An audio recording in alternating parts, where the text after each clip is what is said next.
The news day continues here on One News Now. I'm Jess De Los Santos, and here are the biggest stories on the economic and corporate front. The Philippines has secured a fresh $600 million loan from the World Bank. The multilateral lender said proceeds are eyed to bolster the country's economic rebound from the COVID-19 pandemic. It also aims to strengthen the financial sector, expand financial inclusion, and improve disaster risk finance. This is the second financial reform policy loan of the Philippines following the $400 million loan approved in 2021. The central bank reports slower growth in bank lending due to the impact of higher interest rates. Loans extended by universal and commercial banks grew by 13.4% year-on-year in December. That's lower than the 13.9% growth in the previous month. Economist Nicolas Mapa said interest rate hikes appear to be sapping bank lending growth as expected. The BSP jacked up rates by 350 basis points in 2022 in a bid to tame red-hot inflation. Now, inflation may have remained elevated in January, with the Bangko Sentral not ruling out the possibility that the consumer price index may have exceeded the 14-year high figure logged in December 2022. The BSP says headline inflation likely settled within the 7.5 to 8.3% range last month, mainly due to a rise in power and water rates. The upper end of the forecast would be faster than the 14-year high of 8.1% in December last year, and would also be the quickest pace since the 9.1% print during the global financial crisis in November 2008.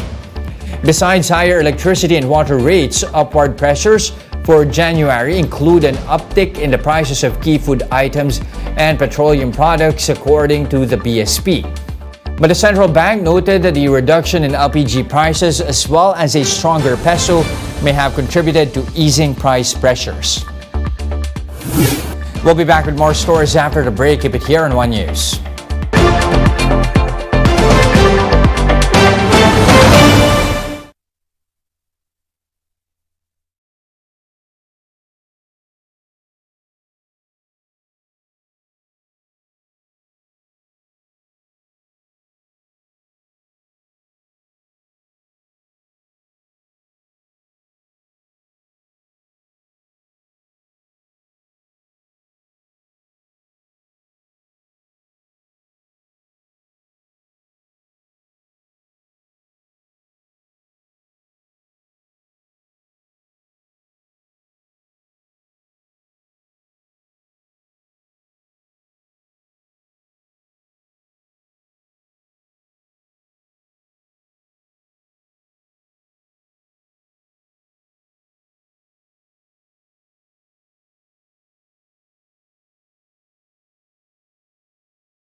You're still watching One News Now. I'm Jess De Los Santos. The power supply agreement between Meralco and a unit of San Miguel remains suspended. This is the Court of Appeals 13th Division granted South Premier Power Corp's plea for a writ of preliminary injunction, a remedy that seeks to maintain the status quo. Late last year, the appellate court issued a temporary restraining order which suspended the supply deal between Meralco and SPPC. SPPC officially ceased supplying power to Meralco starting December 7, 2022, following the issuance of the TRO. However, the court noted that the grant of the writ of preliminary injunction only suspends the implementation of the supply deal but does not terminate such agreement. The CA says this is to allow the parties to negotiate the terms of the PSA, and thus the court directed Meralco and SPPC to, quote, enter into good faith negotiations. 14 groups have shown interest in the 165-megawatt Kaseknan hydroelectric power plant in Nueva Ecija. That's according to state-led Power Sector Assets and Liabilities Management Corporation. This as SOM seeks to privatize hydropower facility on an as-is where-is in cash basis. According to SOM, prospective bidders include Fresh River Lakes Corporation, Santa Clara International Corporation, and Semirara Mining and Power Corporation. The deadline for bids has been moved from February 24 to March 28. The Transportation Department and Hitachi Rail have signed a deal for the Malolos to Tuban segment of the North-South Commuter Railway project.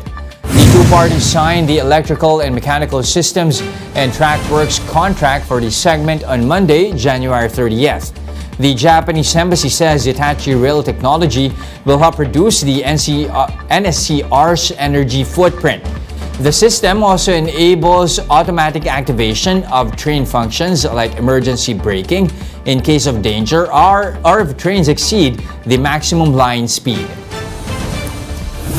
Senators consulted with economic managers on safeguarding the proposed Maharlika Investment Fund. The economic briefing came ahead of reports that Norway's wealth fund suffered a loss of over $164 billion in 2022. Norway's president attributed the loss to inflation, high interest rates, as well as the ongoing war in Ukraine. Senator Mark Villar, who filed the Senate version of the Maharlika Fund bill, said the economic briefing would be helpful when his committee's hearing begins tomorrow, January 27. This is the Senate was able to ask economic managers about their concerns on establishing the sovereign wealth fund. Mga concern sa provisions ng bill, sources of funding, kung ano po yung mga controls, at kung saan po gagamitin yung funds. Sa tingin ko, kasi maganda yung mga sagot ng ating mga managers, and of course, we're able to tackle a lot of issues. Meanwhile, Senate President Mig Zubiri advised Villar, who also sits as chairman of the Committee on Banks, Financial Institutions and Currencies, to not rush the MIF bill. Zubiri also suggested inviting members of different sectors during the committee hearing to find out how a sovereign wealth fund would affect them. He should give time to all sectors. In other words, huwag niyang madaliin to. My opening statement yesterday, napasalamat ako sa Pangulo dahil si Pangulo mismo nagsabi, huwag madaliin ito dahil maraming aspeto kailangan natin tignan, and he wants to make sure that the fund sources are there, and he wants to make sure that the management team are quality managers that will be chosen in the strictest way possible. He wants to make sure that there are safeguards in place. The standoff over the U.S. debt ceiling is an example of Washington dysfunction that could spill over into global financial markets. Bloomberg Quick Take's Scarlett Fu explains what the debt ceiling is and why it matters. The U.S. debt ceiling. Only Congress can update it, which means the need to do so triggers regular showdowns between Congress and the White House, with the potential to erode the U.S.'s creditworthiness, destabilizing financial markets, and raising borrowing costs for everyone. Let's back up. Like many households, the U.S. government does not run a balanced budget, meaning it spends more money than it takes in. To cover that gap, the government borrows huge amounts of money. How? By selling bonds, U.S. treasuries, to individuals, professional investors, and other countries. So think of the debt ceiling as the limit on Uncle Sam's credit card, the maximum amount the federal government can borrow through sales of bonds. When the government reaches the debt ceiling, as it does regularly every few years, it's no longer allowed to borrow until Congress passes legislation to raise or suspend the limit. This doesn't change the fact that the government still has to make good on its existing obligations. Everything from Social Security checks and veterans benefits to interest and principal owed to bondholders. Once the U.S. reaches its debt ceiling, the Treasury Department is forced to take extraordinary measures, basically get creative with its accounting, such as temporarily not paying into government employee pensions. Once it has exhausted these measures and cash on hand, the government is at risk of defaulting. So how did changes to the debt ceiling, which was created back in 1917, come to have such high stakes? Some lawmakers have increasingly used the ceiling as political leverage to wrangle concessions from the other side. In the mid-1990s, House Speaker Newt Gingrich faced off against President Bill Clinton, refusing to raise the debt ceiling unless the White House agreed to offset it with reduced government spending, even though Congress itself already approved a spending that exceeded the tax revenues which required the government to issue debt. A game of financial chicken ensued that included 2 separate government shutdowns and the use of extraordinary measures to roll over debt. Non-essential government workers were furloughed and unpaid interns picked up the slack. By the way, it was right around this time that Clinton famously wandered around a near-empty White House and became friends with a certain intern. In 2011, another fight over the debt ceiling rattled investors and led ratings company S&P to downgrade the U.S.'s AAA credit rating. It's as if Equifax lowered your credit score because you and your partner didn't pay the Amex bill because you were arguing in public over your spending habits.